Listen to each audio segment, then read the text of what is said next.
He has joined. So let's start. Hello and good morning and good afternoon, everyone. I'm Shivangi Singh, who will be moderating today's session, and I'm welcoming you everyone to Expert Hour. And our guest today is Miss Upasana Sarraju, and it is a privilege to introduce today's speaker. She is a Bangalore-based science writer, communication strategist, and public interest storyteller whose work sits at the fascinating intersection of science, culture, philosophy, and society.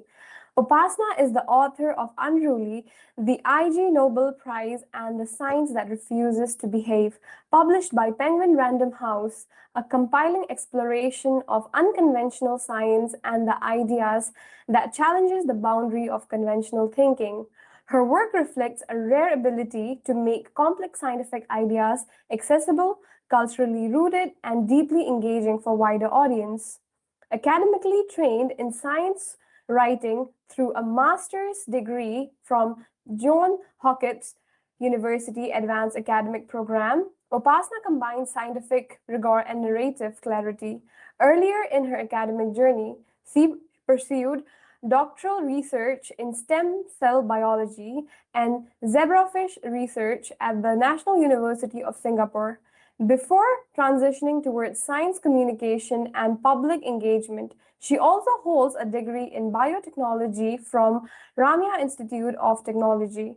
Over the years, she has worked across extraordinary range of scientific and communication ecosystem, from research institution to conversation organization of animal welfare initiative and global science communication programs.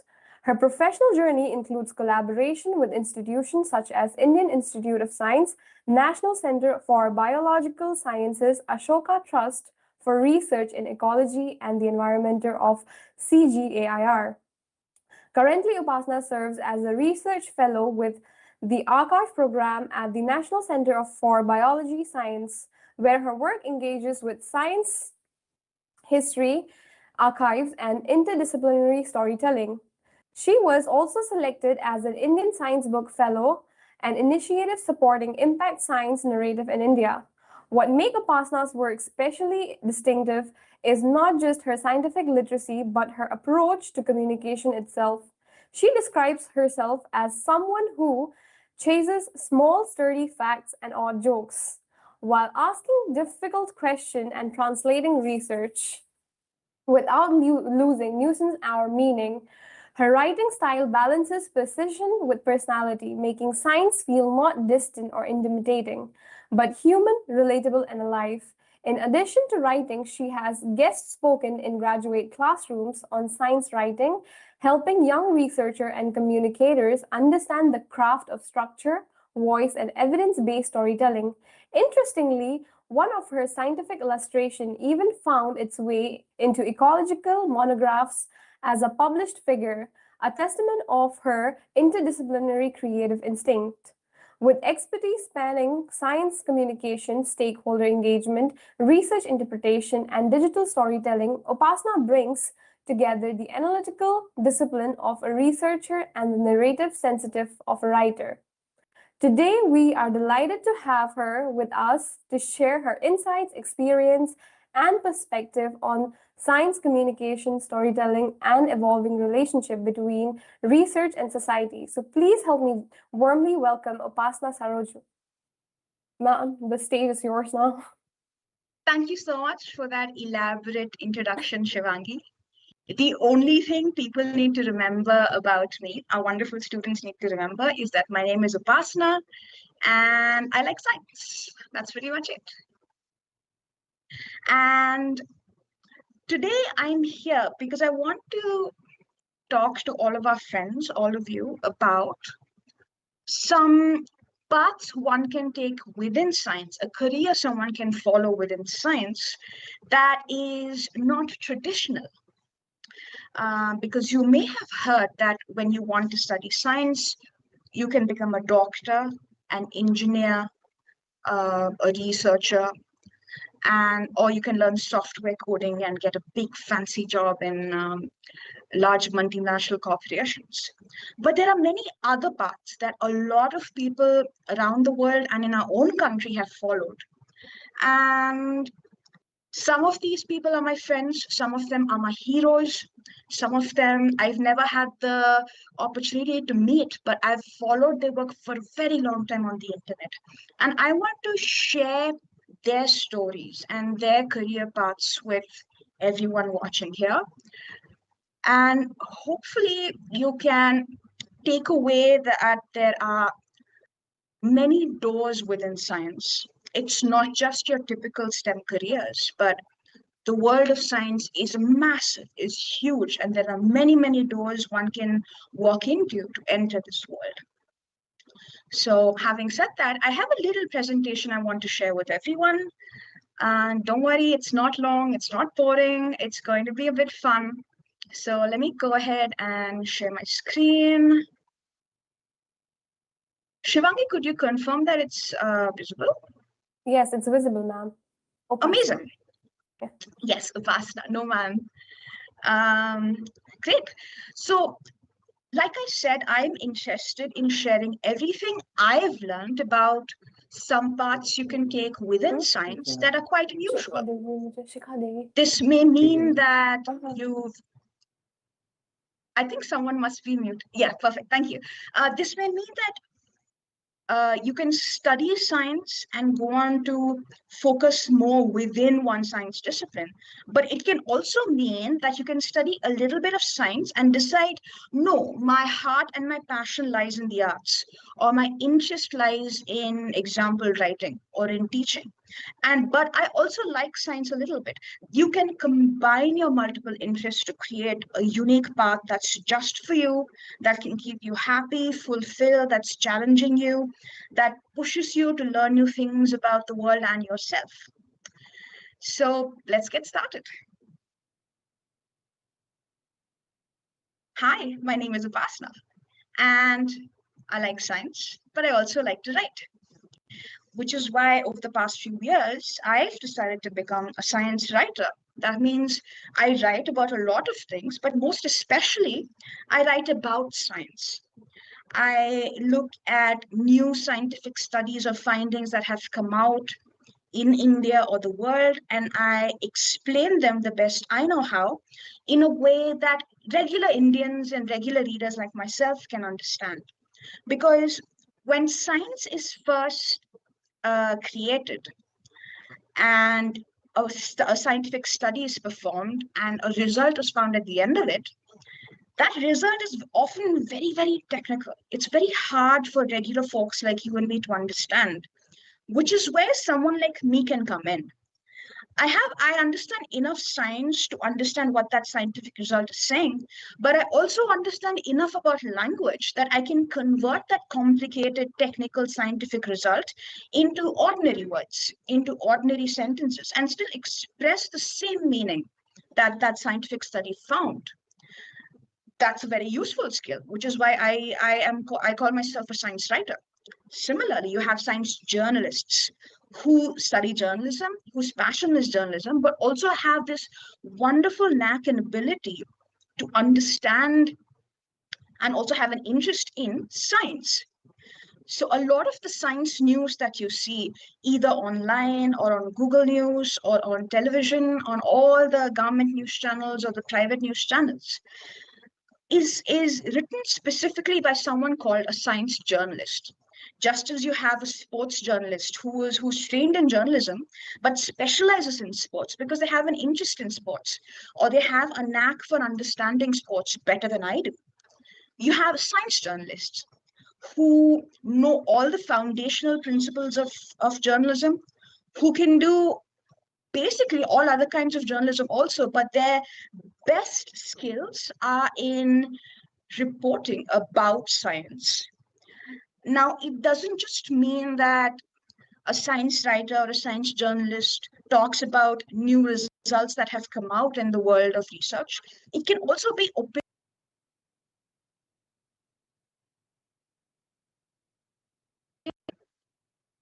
Okay.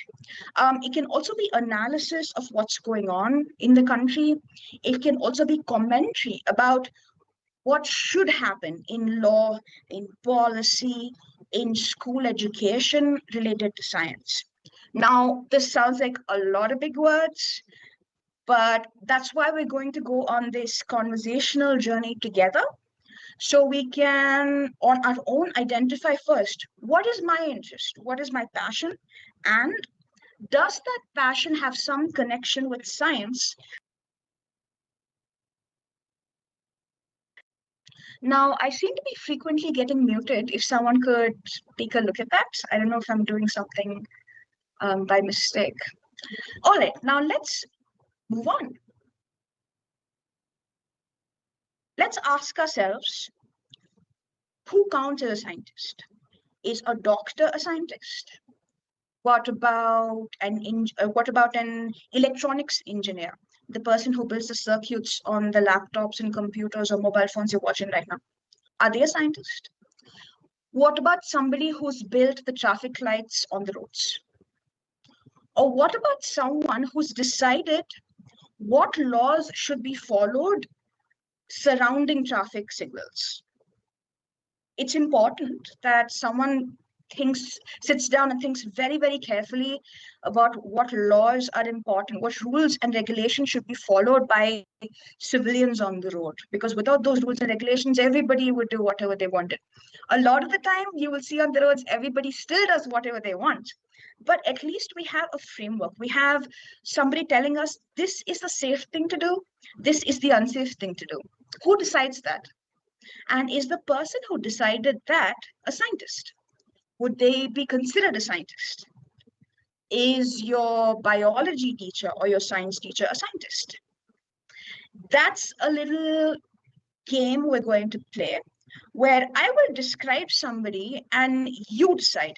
You tell me in the comments or in the chat box, however you want. You can even argue about this in class with your friends and teachers. You decide if that person counts as a scientist. First, we have a person in a lab coat. That's all the information you have about this hypothetical human being. There is a person in a lab coat. Does this person in a lab coat count as a scientist? Something to think about here is what sort of people wear lab coats? Sure, people who work in research lab wear lab coats, but don't doctors also wear lab coats? But surgeons are doctors and they don't always wear lab coats. Maybe people working in chemistry could be wearing lab coats. People working in factories could be wearing a different kind of lab coat for safety, but it's a lab coat nonetheless. So are we able to say that a person in a lab coat is a scientist? Let's think about that. The next human being we're going to talk about is a wildlife television host who has a camera, walks around in a forest, and follows birds wherever they go. Maybe it's one particular kind of bird, maybe it's all birds. Is this person who has a television program about wildlife, who focuses on birds, a scientist? Is a wildlife TV show host a scientist? Let's think about that. How are they touching science? How involved are they in science? What is science in the first place? Is everything in nature science? These are things we need to think about and have answers on our own before we're able to decide whether we want to be involved in science at all. Is an investigator trying to find clues in a crime scene a scientist? Now, that entire field is called forensics, and you may have seen it in many, many interesting television shows where once a crime has happened, a robbery or kidnapping, God forbid, somebody is assigned to look for physical clues like fingerprints, like you can see in the picture, or little hairs that might have been left at the crime scene by the criminal. Now, using of footprints and the size of shoe, many factors can become clues if you're a very good investigator. a very good criminal investigator. Is this person a scientist? Somebody who's collecting, for example, fingerprints, and is going to take this information, or in other words, take this fingerprint data back to their little office and work on it with maybe some computers, maybe some machinery, maybe microscopes are involved, lots of chemicals could be involved. Is this person a scientist? Ah, this is a familiar picture. That is the one and only Albert Einstein. And it's a fun fact about him that while he was working on his groundbreaking physics theories, general relativity and special relativity, he was not a full-time scientist in a fancy lab. He was working in a patent's office as a patent clerk. Now, is a patent officer or a patent clerk a scientist? Do they become a scientist if they solve big physics problems at the back of worksheets like Albert Einstein? Or what if they're just a patent officer working with regular patents and they're not doing any physics in their time off? Do they count as a scientist then?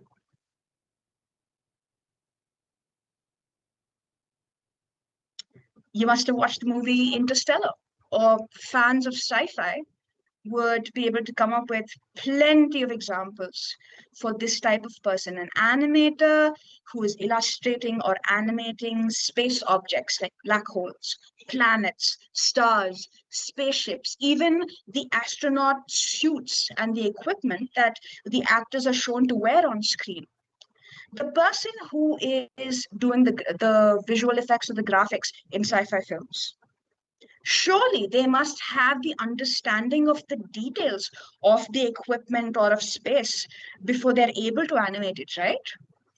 They should educate themselves first to be able to animate a black hole accurately. So does that make an animator who's working, or a graphics designer who's working in a sci-fi film or a regular science film, a scientist? And finally, you know of the Indian Space Research Organization, the pride of our nation, ISRO. This this organization, has all kinds of employees because it should. Because building rockets takes a lot more than just engineers. You need somebody to decide, I need this much money to be able to buy all the raw materials I need to make the rocket. So if there's money involved, you need somebody keeping an eye on the finances. You need an employee within the Indian Space Research Organization who is focused on only the accounting in ISRO. It's a space research organization, so it surely has something to do with science.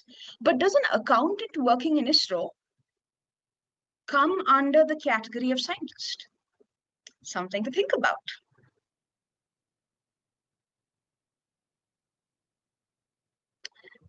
And while you're thinking about all of these things, let me give you a quick answer.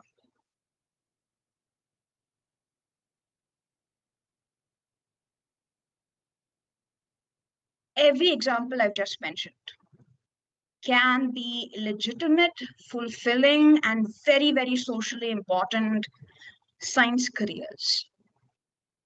So whether or not somebody is categorized as a scientist, whether or not they can be officially called a scientist, they can still have a very important career path in science, which tells us maybe the world of science is huge, and there can be many, many roles that you or I can occupy in science that is not necessarily a PhD or a researcher or a scientist, which means you're working in science and you're touching science and you love science, you like science, but you may not have a doctoral degree. And that's absolutely fine. It's more than fine, it's exciting. Because let's say somebody grows up with a passion for finances and numbers and maths and accounting and working on computers, but they also have a passion for science or constellations. and maybe they grew up watching stories of Neil Armstrong walking on the moon. Now, this person, when they grow up and they have to decide on a career, they don't have to choose between science, which is something they loved while growing up, and mathematics and numbers and accounting, which they also like, and is a very practical career path to take. They can combine both interests. If you did work in accounting within ISRO, you are working in the world of science while still pursuing an interest and expanding on your primary skill. If your primary skill is working with numbers, but you also love science, couldn't you possibly work assisting researchers handle a lot of big numbers, whether it's in finances or data analysis? Whether it's solving equations as a research assistant or a research associate, or whether it's helping them keep track of their schedule across many, many years. These are many ways in which your two interests, science and numbers, can collide. And that's the whole point of this conversation we're having today, is understanding what am I interested in, how can I collide in a happy way with science using that primary interest.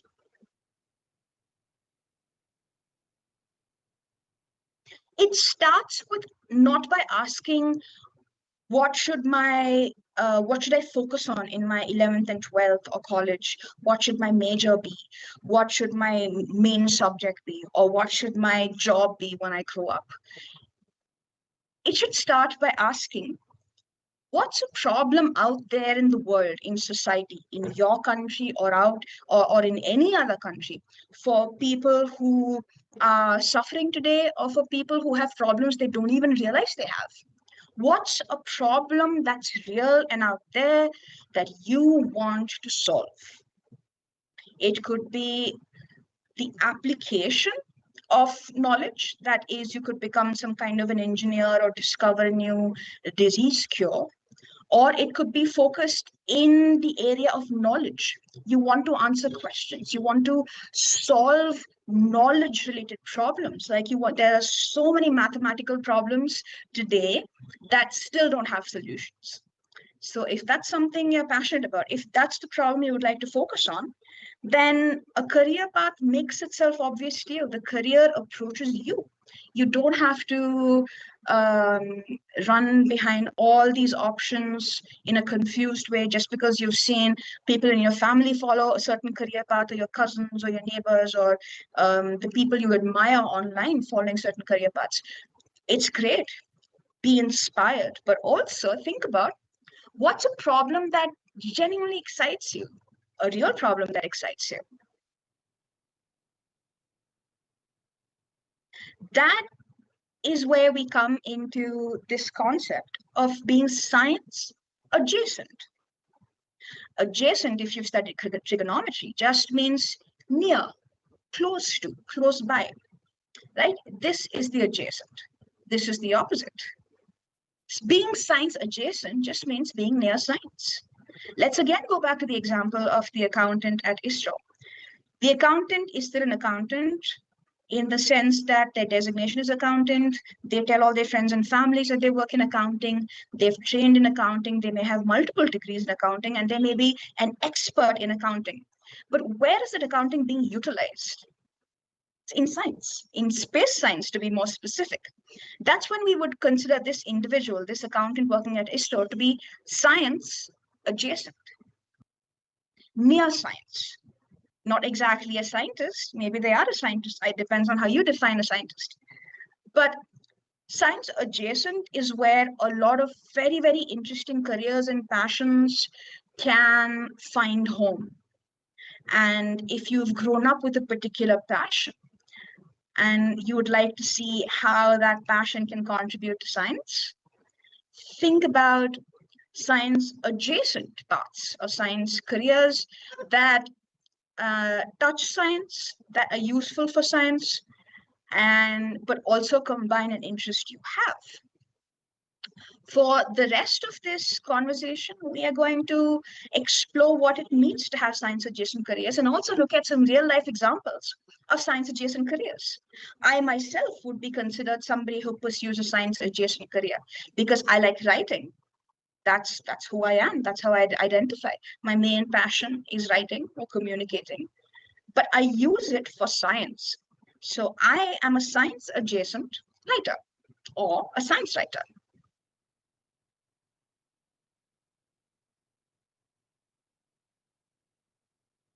There are many traditional or many expected and many usual ways of pursuing science. And they're all tremendous and they're all wonderful. I'm going to give you some examples of some traditional science paths and then some non-traditional or unusual science paths or science adjacent paths. We're going to look at a few science paths and we're going to look at a few science adjacent paths. This wonderful scientist we're seeing on screen, her name is Jennifer Doudna. I hope I'm pronouncing that correctly. Please correct me if I'm wrong. Now, this scientist won a Nobel Prize in chemistry in the year 2020 for studying a beautiful, complicated technology within genetics called CRISPR gene editing. That phrase became quite popular in the news since that year, since this scientist and her colleagues and her team figured out how to edit our genes using this new technology that they call CRISPR. This is a true blue scientist. This person focused on one branch of science, studied very hard, specialized more and more and more and more in that very field, all the way to a PhD, and used her knowledge to discover something new in the field, right? Because CRISPR technology wasn't proven and didn't quite exist until Dr. Jennifer and her team presented it to the world. So science is all about discovery. Science can also be about observation. Here we have another incredible scientist, Dr. Jane Goodall, who studied primates. Primates, apes, monkeys, humans, we're all primates. Now, instead of being in a lab and studying genes like Dr. Jennifer in the previous slide, Dr. Jane was out in the forest interacting with animals and studying animals by observing them, writing down her observations in a notebook, analyzing those observations, and then explaining to the rest of the world, hey, did you know that these animals have such complicated friendships between each other? These are the expressions and body language they use when they're happy, sad, angry. And yes, animals have friends and they also fight between each other. Animal societies can have cousins, best friends, families, aunts, uncles, and they all have very interesting and very special relationships and dynamics between each other. And Dr. Jane is an example of somebody who went out into the forest, into nature, and observed, studied what already exists, analyzed it, and made the world a better place by teaching all her knowledge to the rest of us. This is Katherine Johnson. She worked in NASA in a time when it was very unusual for women to be working in engineering. It was unusual for women to do any job out of the house most of the time. It wasn't considered respectable. It was still considered very improper for a woman to be doing this kind of a job. But Katherine Johnson was a mathematician and she was basically a human computer. She was extremely gifted at mathematics. And with that interest, with that gift, she helped further space science. Now, let's go back to the first question. Would you consider a scientist? Are engineers scientists? Are mathematicians scientists? Her work has been very important to send American human beings out into space, which are called crewed space flights, right? Or manned space flights. Her mathematics help put human beings safely in space and bring them back safely. And finally, we're now looking at a wonderful photograph of a physicist, a Chinese American physicist whose name is Xiong Wu. Please correct me if that pronunciation has been absolutely butchered by me. She was a Chinese American particle physicist. What does that mean?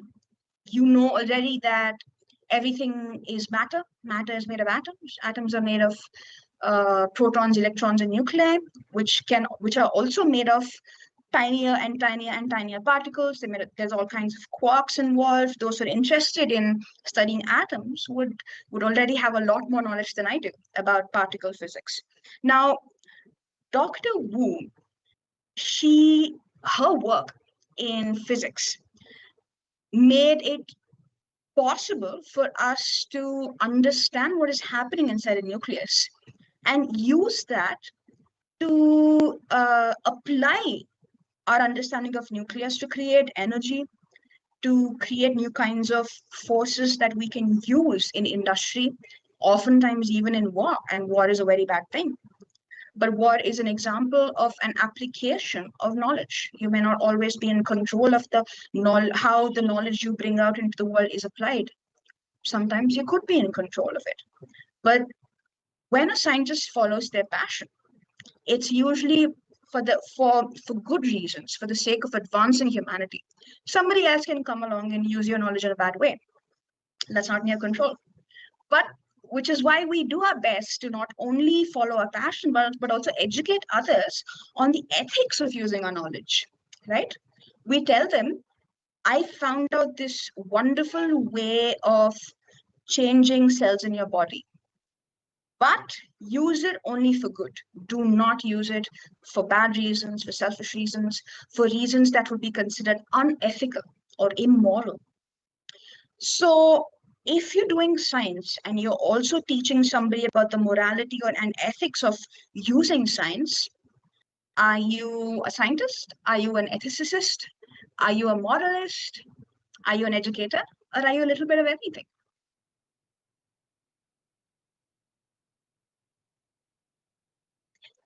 On screen, we can see examples of Indian or Indian origin traditional scientists and engineers. All of these names would be extremely familiar to you. If not, please look them up online and you'd be amazed at their stories, because many of them came from very normal backgrounds like you and me.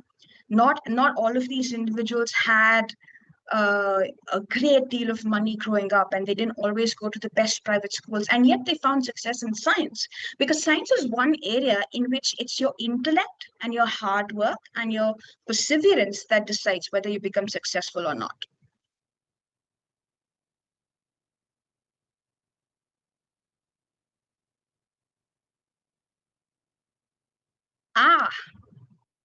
Now let's look at some not so traditional paths in science and some real life people who've followed these paths and in many cases have invented these paths. They went out into the world of science and carved out their own path because they said, I want to be what I want to be.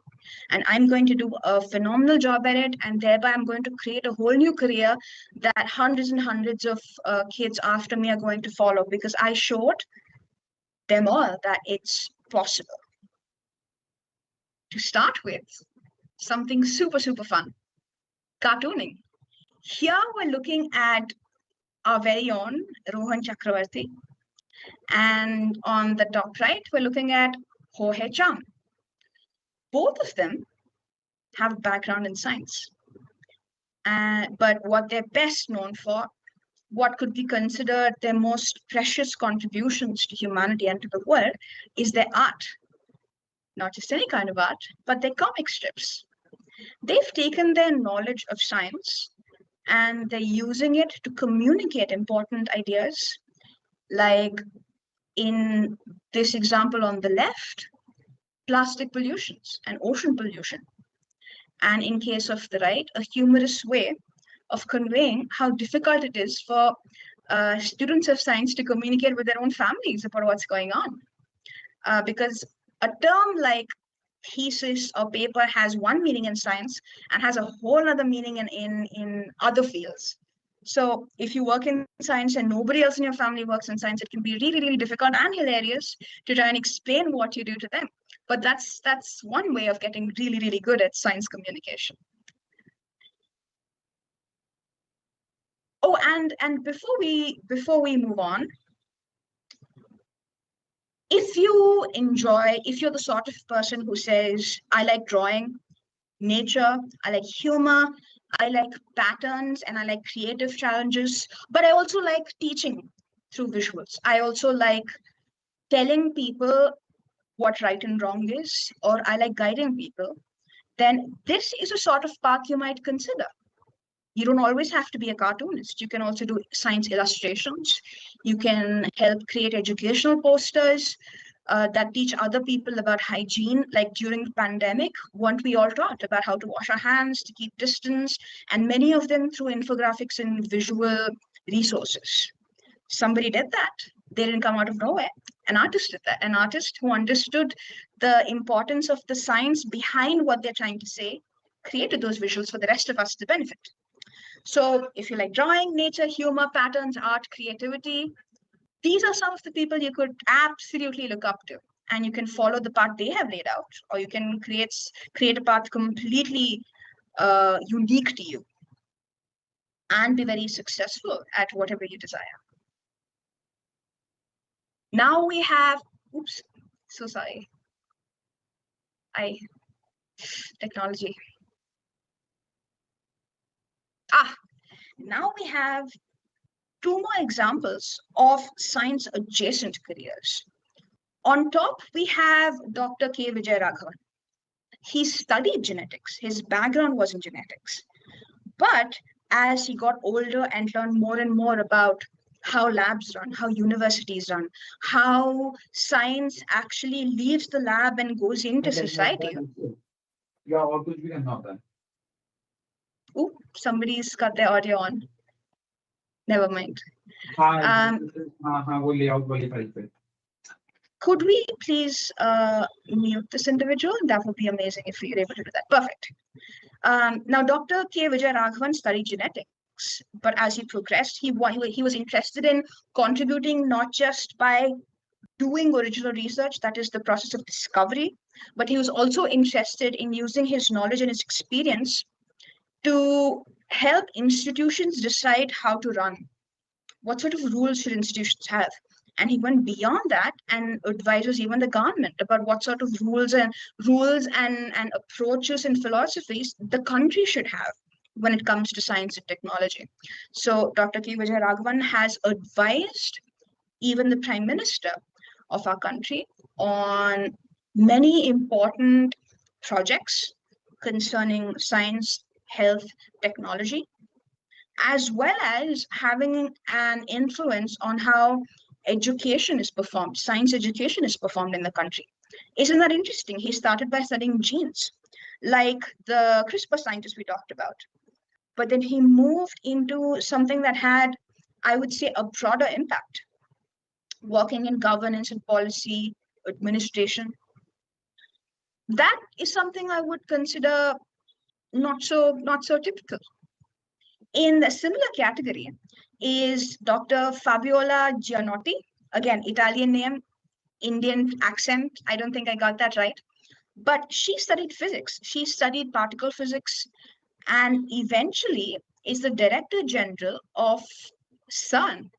CERN is an organization which I'm sure everybody who likes science knows is where many of the most important discoveries about particle physics and experimental physics happen in the world. And CERN is, of course, in one country, but that doesn't mean CERN belongs to just that one country, because people come from all over the world to work at CERN, which means scientific knowledge belongs to everybody, belongs to all of humanity, which is why scientists often try to share whatever they understand, either by talking to journalists, by creating educational content on YouTube or on television, by advising the government, by advising institutions, and by simply having really interesting conversations with their friends and relatives and loved ones. A physicist, someone who's supposed to study particles, ends up running an entire institution that is focused on experimental physics. Isn't that interesting? Because when you're running an organization, you're not just doing physics. Of course, you have to think about the physics, but you also have to think about budgets. You have to think about salaries. You have to think about construction, timelines, laws, so many things. So here we once again we have somebody who has a grounding in science, a foundation in science, but is going beyond just that to contribute in an unusual way, and in this case, a larger way.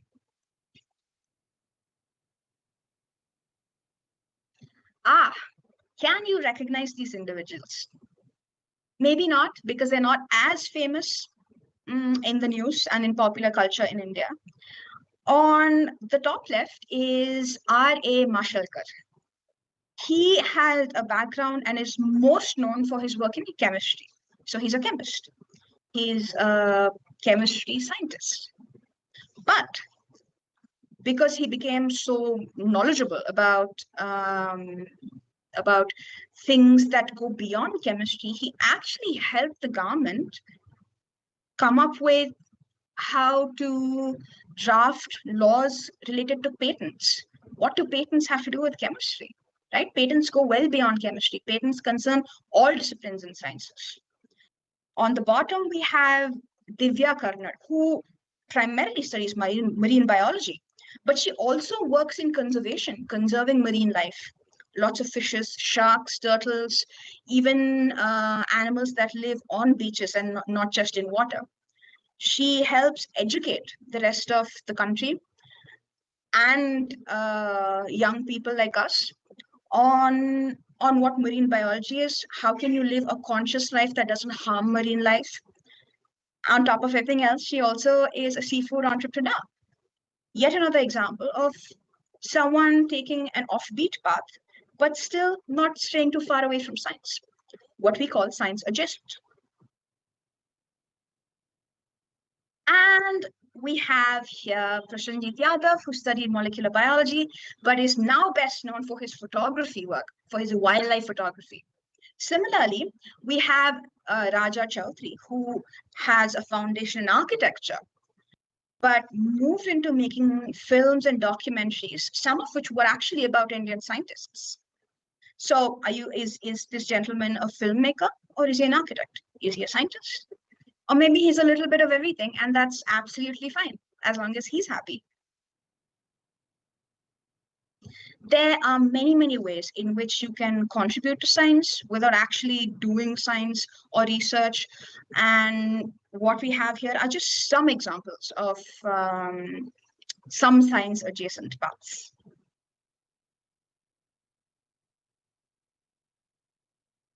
So to be a scientist or to be in science adjacent paths, you have to first understand what excites you. Are you the sort of person who likes to discover new things? Are you the sort of person who likes to build things that didn't exist before, but you're the one who's going to come in and build them from scratch and present it to the world? Are you the sort of person who likes to help people and heal them? Who likes to heal people, who likes to heal nature? Or are you the kind of person who is naturally happy protecting people, protecting nature? Finally, the category I belong to. Are you somebody who's so excited about science and who loves science so much that you can't stop talking about it? You want to explain science, you want to learn science first and then explain it to the people around you.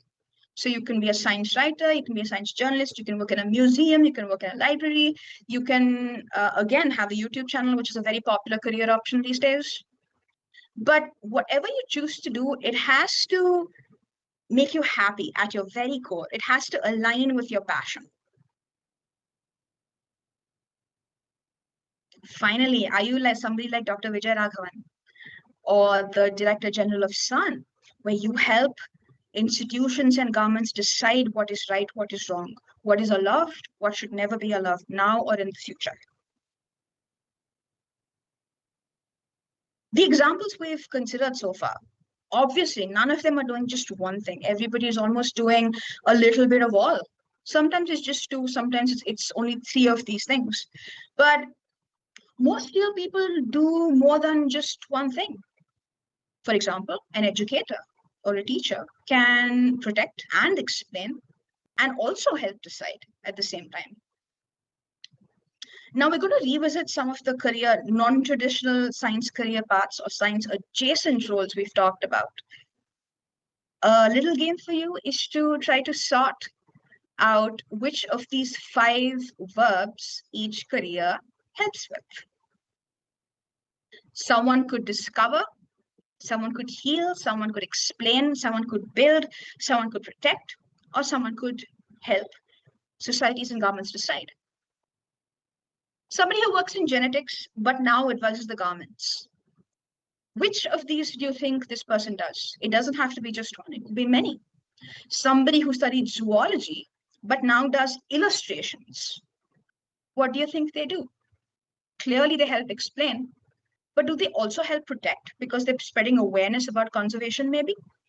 Somebody who studied molecular biology but now does wildlife photography. Again, what do you think? Which all of these 6 do you think they do? That's 6, not 5. My mistake. Anytime you encounter a person you admire and you want to understand more about their career, and that person happens to work in science, think about which of these 6 this person is doing. Maybe you'll come up with a 7th verb or a 7th role I haven't even thought of yet. Every time you come up with a career that interests you, you will find almost inevitably, it's never just one verb. It's never just one of these. It's always 2 or 3, always. Because human beings, all of us, have many paths to ourselves. We could choose to focus on one path, but that doesn't mean our other interests go away. We often find a way of bringing together our interests and creating a career that is perfect for us. It may not be perfect for somebody else. It may not be even respectable if you ask, your neighbor, for example. But does that matter? Does it matter as long as you're following your passion and doing good?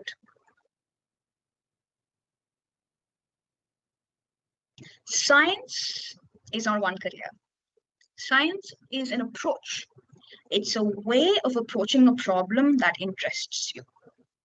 Now, you can do that in a straightforward way by studying and collecting more and more degrees and becoming an expert in a particular scientific field. Or you can stay within an interest you already love, become an expert in that, and help advance science by using your expertise. Science goes so far beyond labs, and that's the most important thing to remember. Science goes beyond classrooms. Science goes beyond labs. Science is out there in the world. The entire planet has science all over it, and it's a pleasure to go out and explore and find out what excites you, what makes you happy, what makes you want to jump out of bed in the morning and get going. At the end of this discussion, at the end of this conversation, you don't need to decide exactly what you want to be. All you need to do is get a feel for what am I curious about, what am I excited about, and then follow that for a short period. See if you still enjoy it, see what aspects of it you like, what aspects you don't like at all, and then start over. Now that you've decided a special area that actually excites you and you like all of its aspects, explore that further. You can always return back all the way and start over. That's 100% allowed because life is very long and life is meant to explore, investigate, and be excited about whatever you're doing. And science is an amazing way of making sure that your curiosity is always alive and your brain is always fizzing around with many new ideas, and you will never feel bored. It doesn't matter how old you get, you will never, ever get bored. Remember, I am 100% sure, without even us spending time together, I am 100% sure that you have multiple abilities. You have multiple talents. Maybe you're good in English and you can also sing. And you also find sports interesting. Now it's up to you to decide which of these interests you want to combine and which of these interests you want to do every day and make that into a career, right? Your interests can be as many different things as you like, and you will still find a way of doing as many of them as possible at the same time. That's what's beautiful about freeing yourself from thinking, I have to be a doctor, I have to be an engineer. And no. There are many, many things one can be. There are many, many ways one can be a part of society and better society and better your own mind. And it's up to you to understand yourself first and decide what are my interests. And the very first question we asked, what is a problem that you would like to be a part of solving? So, okay, you understand that science can have some traditional typical parts, some science can have some atypical parts. So what? That's true for every field. And you'd be absolutely right to think that. What does it mean for you? What are you going to do today after you walk away from this video or this recording? Think about what you like. Take a piece of paper or even talk to yourself aloud. I talk to myself aloud a lot, and I find it helpful. So you can write, you can talk to your friend, you can talk to yourself, you can talk to your pet. Think about what you like. Right? Start a sentence. I like, and let whatever comes out of you naturally come out. It could be animals, space, health, coding, drawing, solving mysteries, thinking and communicating. You like climate change. Well, not like it, but you enjoy learning about it. 2, start the next sentence. I am good at or want to improve at these things. I am good at asking questions. I am good at observing and noticing details that other people miss out. I am good at working with other people and making sure everybody works very well together and happily together as a team because I'm a natural leader, or I am very good at working with other people, which means I'm good at teamwork. I'm good at explaining. Maybe some of you liked the way I explained this, and maybe some of you hated it. If you disliked it, this is your chance to think about how would you do it better? How would you explain the same subject better than Upasana? And if you enjoyed that process, that means you're good at explaining and you would like to become better at explaining. Or you're good at maths. You're naturally drawn to maths, or you're naturally drawn to language or design and processes, which could be artistic, or it could be more like the engineering kind of processes. It could be organizational processes, because anything can be a process, can't it? The way you run ISRO or the way you run CERN follows a process. Maybe that's the large scale kind of process you're interested in. Or you're very good at being patient. If you're very good at being patient, maybe you'd be very good at hiding in forest and waiting for a beautiful animal to come across your way so you can take a picture. And that's how we get photos of rare animals and very important animals. There are many other ways of exercising patience. This wildlife photography is just one that comes to the top of my head because I have a background in ecology and everything else. Now, once you have these 2 sentences answered, I like something. I am good at, or I want to improve something. Then think about science or science adjacent paths. A science career I might explore is a field, and these are just some examples. Remember, the world of science is infinite. A field scientist, because maybe you enjoy animals, but you also enjoy climate, and you enjoy noticing things. You're very good at noticing things. You're also good at teamwork, because I shouldn't have clicked that, because when you're working out in the field, in a forest or a grassland or an ocean or a mountain, you're never alone. You're always working with a team, right? Because you need people to occupy different roles to make sure everybody's safe up there. Maybe like Rohan Chakravarti or Hohe Cham, or a little bit like myself, you want to be an artist or a science illustrator. Maybe you want to be an astronaut because you're very good with patience. You also have great perseverance. You have a mind for mathematics, and You're very, very good at noticing and remembering things.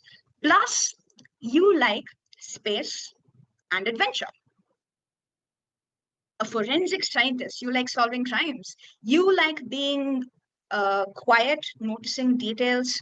You like working mostly in a room, but you like solving problems that actually help people, that save lives.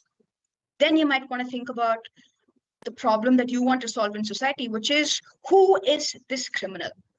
Where can I find them? What are the clues that can help me find this criminal? A policy advisor, you prefer big picture things. You're good with detail, but you also want to make a difference at a big level, right? So you have both the ability to look at little things and remember them, but at the same time, you have the natural ability to see how this little thing connects to the big picture, right? In which case, you might want to go into policy or governance or administration. These are all big words, but they all just mean you're helping organizations and countries and programs run. That's all that means. You want to be an engineer because you like design, you have an knack for mathematics, you're patient, you're very quick, you're creative. Engineers can be extremely creative.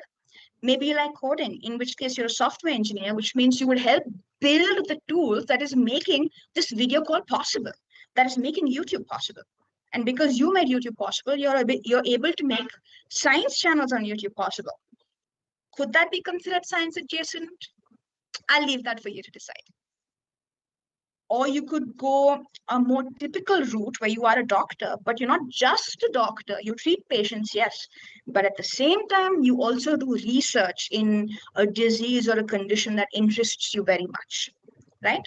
That would mean, again, you have a lot of patients. You don't mind working alone. You don't mind working long hours. You don't mind waiting for years and years and years to be appreciated, because science research especially takes many years before you see a result. And that's okay. So someone has to have that kind of a mindset to be drawn to research.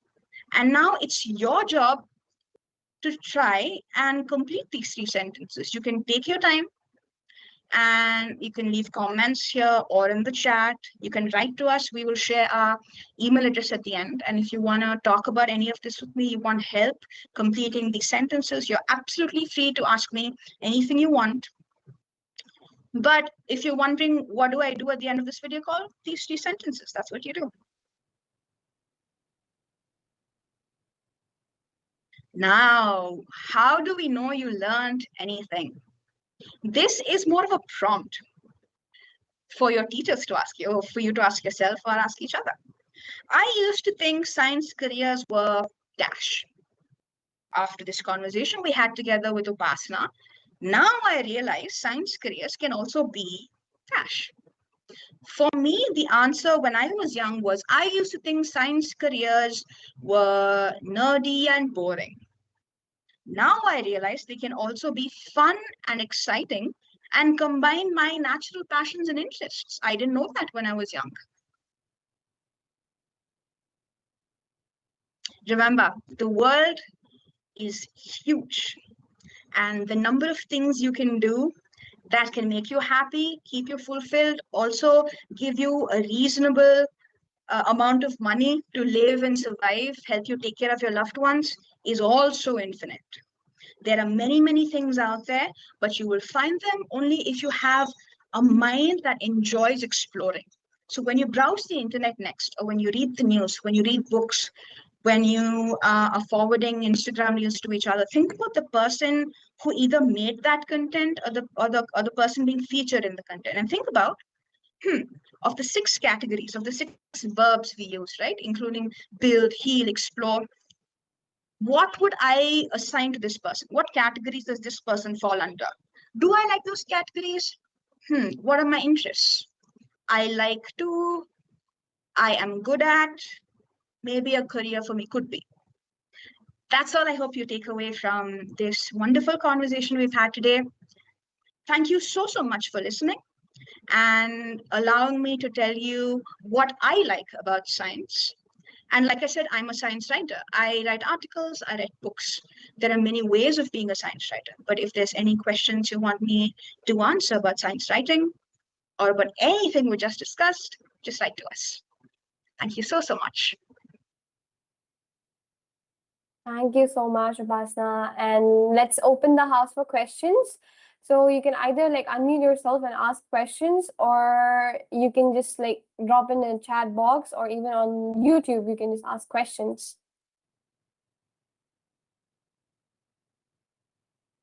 Let me just check.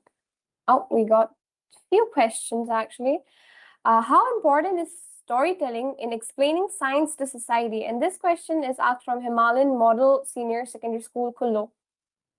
Thank you so much for that question. It's absolutely important because you don't want just to take a fact and throw it in somebody's face. They're not going to listen because it's not interesting. What you want is to be able to catch their attention, make them sit down and listen to you for a few minutes, and then when the conversation is over, you want them to retain that what the knowledge you discussed, right? You want them to remember everything you told them. And the best way to teach somebody something or explain something to somebody is via a story. That story could be a movie. Interstellar is a sci-fi film that taught a lot of us what it's like to be in space, the kind of challenges somebody in space would face. Was that the intention of Christopher Nolan? I don't know, but he told a story and I ended up learning a lot about science, didn't I? So being able to tell a story, have a character who is the main focus, have this character go through certain things. In the end, the character learns something. That's the essence of a story. The character can be a human, an animal, a tree, a concept, anything you want. But it's extremely important. And how do you get better at telling stories? Surely by practice. And by reading stories and thinking about, okay, I like this about this story, but I don't like this about this story. Here's how I would write it differently. And then actually going ahead and writing that story yourself in the way that you would, right? And read your own story. Think about, actually, no, this is not convincing, or this is not entertaining enough, or I wanted this part to be a joke, but it's just not funny. What do I do? Leave it aside for some time, come back to it, and improve. This is what they call the craft of storytelling. You spend time on it and you get better at it over a period of time. It's not going to happen in 1 day or 2 days. It could take months, it could take years. But the important thing is to always notice around you who's telling a story, how they're telling it, did they write it, are they speaking it, did they draw it, what is the plot of that story, how would I do it better, or what can I learn from that? So great question. And storytelling is absolutely essential to communication in any form, any medium. Thank you. We have another question from Sonakshi. What challenges do science communicators face today because of misinformation on social media? It's a huge problem. Again, a wonderful question. It's a huge problem because it's very easy to get misinformation than it is to get correct information. Because just by spending time on Instagram or Reddit, I spend a lot of time on Reddit. I'm an old Reddit person. Just by spending time on social media, you are being surrounded by opinions of all kinds. And sometimes you forget that those are just opinions because the people speaking sound so convinced of what they're saying.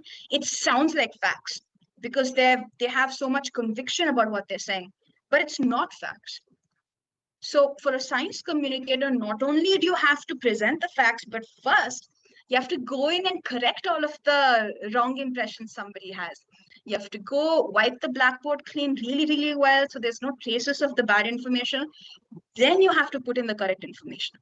And that's a very, very hard thing to do, which is why when in science communication or science writing, you don't try to talk to the entire world. You try to talk to a specific audience. That's how you're able to decide what this audience needs and what I want to say to this audience. Move on to the next audience, and then the next, and then the next. Don't try to reach the entire world at once or correct the entire world at once because everybody's coming in with their own kind of misinformation. Thank you again for that wonderful question. And now we have a question from Mansirat. What career opportunities are available for students in science communication apart from research and teaching? Beautiful question. Like we talked about, a lot of research institutions are a great place to get science adjacent careers, including science communication.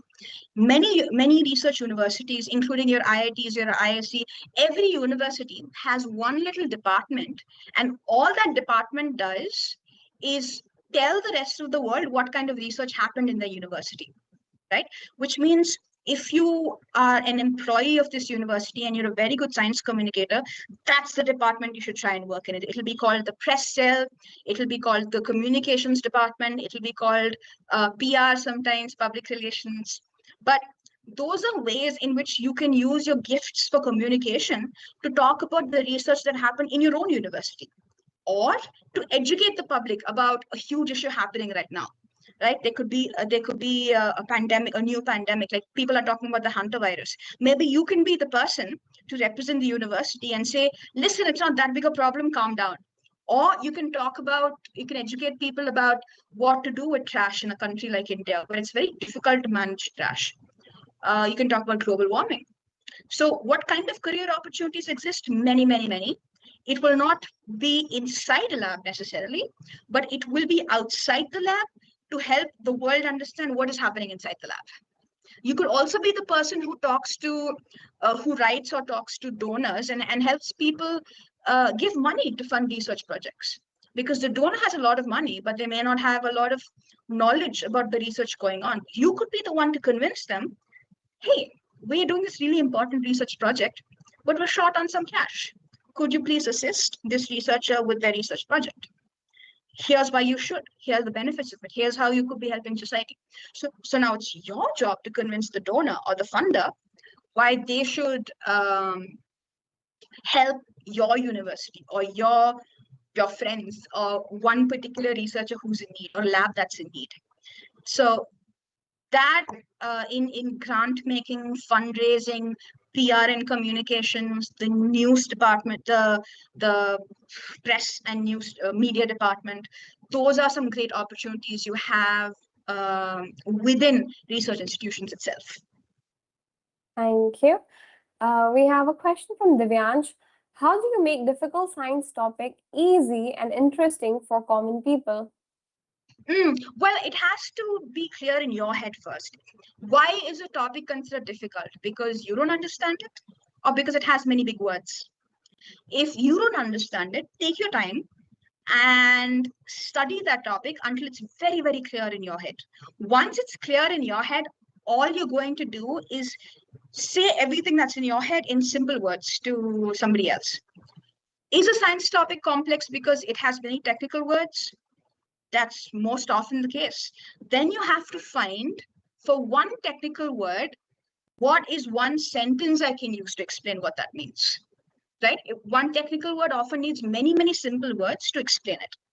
So you're going to do this process of translating technical terms, complicated terms, scientific terms into everyday language. That's going to increase the number of words you use, but that's fine because it means you're able to communicate with the ordinary person. So instead of say astrophysics, you will say space science. That's fine. Or instead of saying solar research, you're going to say studying about the sun, right? Like so and so is a person who studies the sun, or who studies why the sun is this color, right? As an example. Instead of saying so and so is a solar scientist specializing in blah blah blah and sunspots and this and that. So the first thing to do is ask yourself, do I understand everything here? Unless you do that, unless you educate yourself about it, that's where the science bit of it comes in, right? Unless it's so clear in your head, you have no doubts at all, then it'll come naturally to you if you're a communicator to explain in simple words to somebody else. Sometimes you need help to understand a subject. That's when you can reach out to a scientist. You can say, hey, Professor so-and-so, I didn't understand this. Can you please help me understand? If they're free, they will help you. If they're not, if they don't have time, write to somebody else. There's no dearth of scientists in the country who would be more than happy to explain to you what these terms mean. So yeah, I hope that answers your wonderful question. Thank you, ma'am. And I have a question from Daksh. What are the biggest misconception people usually have about science? I think one of the biggest misconceptions is that it's done by one person. It's never done by one person in sitting in a lab in a corner. It's done by teams, always. Even if one person wins an award for the science, they didn't do it alone. A team did it together, right? There'll be an instructor, there'll be someone very senior, there'll be students, there'll be lab assistants, administrators, and like we discussed, accountants. That's an entire team that made that research possible. It's never just one person. So when we think about this scientist is the greatest scientist we ever had, that's true. They are the greatest mind we ever had. But that science would not have reached us. It would not have become possible without the team behind that person. Right? Always, always remember, science is not about one hero or one brilliant genius. It's always teams. It's always cooperation and teamwork. And that's something I'm passionate about conveying to people. So that's my answer for you. Thank you for that question. And I guess we have our last question from Shruti. Which project or article are you most proud of in your career? Oh my gosh. Thank you, Shruti. Okay, so there is this one article I wrote. It's called I Fell in Love with a Dead Wasp. You can Google it. If you Google my name, it should probably come up. And it's more of a personal essay on my relationship with the subject of insects and wasps and how that changed over time when I met a scientist who studied wasps. So for me, at the beginning, wasps and bees and these creatures were like these yucky, dangerous creatures that I don't want to touch. They probably sting you and they hurt. They're not your friends, you know. They're not like puppies. But over time, I actually ended up meeting a researcher, a scientist, who exclusively studies wasps. And because of that person, I was able to see wasps in a whole new perspective. And that's what this little essay is about. It's called I Fell in Love with a Dead Wasp. And it's very personal to me, which is why I'm quite proud to share it with you. Thank you so much, ma'am. And now I would like to hand over this session to Anuradha, ma'am. Yeah. Thank you, Shivangi. Upasana, can I request you to stop sharing the screen? Yes. Thank you for the wonderful, wonderful session. And before you go, I just have to ask you this, from your book, Unruly, on the Ig Nobel Awards, you've written about E. coli and how you can share, store a movie or a video in a bacteria. I mean, I can't let you go before you tell us how that's done. I'm sure the students would also love to hear about it. So, remember we talked about this one doctor who won a Nobel Prize for discovering a technology called CRISPR.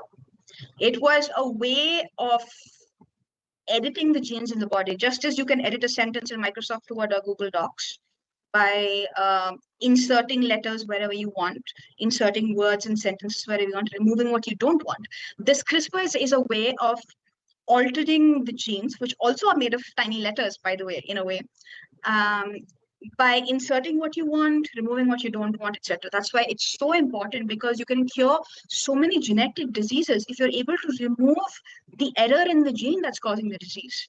Now, there's a team that used this CRISPR technology to not just insert sentences or words or correct errors. They inserted an entire video clip inside the DNA of bacteria. And it's absolutely insane that someone would even think about doing that. Because imagine, why would a respectable scientist go about their day and suddenly decide, maybe today I'm going to save a movie in bacteria, right? But they had a very, very special process. How do you, because a bacterium is not like a hard drive that you can just plug something into. First of all, it's really, really tiny. How would a movie even fit inside? They had a very unique approach. What they did was they realized a movie, a video clip, is just a bunch of still photographs that are moving very rapidly after another. It gives our brain the illusion of movement. So they realized, okay, we're going to separate the movie into all the still photographs that are the frames of the movie. Then we're going to separate each frame, which is a still photograph, into its pixels and dots. Because a photo is nothing but a groups of pixels, little dots in columns, right, very close to each other, and each dot is a particular color. And because the color changes so precisely, we're able to see a shape or a picture in that still photograph, right? So they took the video and turned it into still photographs into pixels, into pixel positions and pixel color. that information is what they turned into genetic information. That is, when genes are made of letters, they decided that I'm going to use this letter to indicate a pixel of this position, and this letter to indicate that a pixel of this position has this color. So basically, they turned everything that makes up a movie into the letters that make up genes. And that was a huge number of letters. They inserted that into the bacteria's DNA using CRISPR technology. And then it's not enough to insert something. You also want to be able to retrieve it in a proper way, because the point of a video clip is to watch it, not just keep it safe somewhere forever. You want to be able to remove this video clip back and play it on a screen to prove that your approach is actually proper, your methodology is perfect. They to prove that, they did the reverse. They took the entire letters that correspond to the movie. They did the exact reverse process of what they did before. The letters became the pixel positions and pixel colors. The pixel positions and pixel colors, when tightened, it became a still photograph. Still photographs placed in a certain order become the movie. So that's your video clip at the end. So it's not that they plugged in a USB power cord and copy and pasted the movie file. They converted movie, which is also data in a way, right? It's just digital data, right? They converted that into a form of data that a bacterium's DNA can accept. Then they reversed the process just to prove that it's possible. They took the data inside the bacteria and brought it back into the digital form that we call a movie. And they did it with a short clip of a horse galloping. And it's hilarious, it's beautiful, it's weird, and it's also fun. More importantly, it's incredibly useful and exciting. So that's something I've written about in my book called Unruly. Now, this book, you may enjoy it, you may not enjoy it. It's better for older students. So check with your parents and teachers if you're allowed to read it. But otherwise, have fun with it. Absolutely. It's weird and it's wonderful, and it just shows Yeah. us that science can be so much fun. Another thing Yes, I found in your exactly. book, why woodpeckers don't get headaches even though they're banging their heads against a tree Yes, the entire day, yes. right? Yeah. Yeah, Because, that's yeah. another question. Yeah, that's another interesting question a scientist can ask and has asked, because there's these two scientists. They looked at a woodpecker, and a woodpecker pecking away at very hard bark of a tree 12,000 times a day, and yet has no headaches, has no concussions, no injuries, is not dizzy. Because if we tried to bang our head on the wall, we would become injured, ill, we might even die, we would break our necks. But woodpeckers don't. So what's so special about them, these tiny birds, that they have no injuries whatsoever, despite pecking away at hard trees all day long? And so they looked at the skull of the woodpecker and found that the anatomy of the skull is such that it's able to absorb shocks. And using that information, they're able to actually help us humans design better helmets to protect our heads and our skulls, which are not as strong as a woodpecker's. So yeah, there's no end to the kind of weird and insane questions you can ask and try to solve using just science. Yeah, and it just proves what you said, you find a problem to solve. So somebody Yes, looked at a woodpecker and wondered, how come they don't get headaches? And then went yes, about answering that question. So, exactly. yeah. That's how wonderful it is. Thank you, Upasana, for opening up our minds to something like this. How wonderful, weird, and exciting the world of science can be. And it's not just traditional careers, there's so much more. I mean, the sky is the limit, and basically it's whatever you imagine, right? There's no limit to it. Thanks so much. And for Exactly. the teachers, students, everybody listening in, Upasana has generously agreed to answer any more questions, So please write to us and at Eds Express. And, we will forward all those questions to Upasana, and you can, stay in touch beyond this session with her. So thank Yes. you again, Upasana. Thank you, Shivangi, for moderating. And thanks, everybody, for attending. Thank you, everybody. Bye. Thank you, ma'am.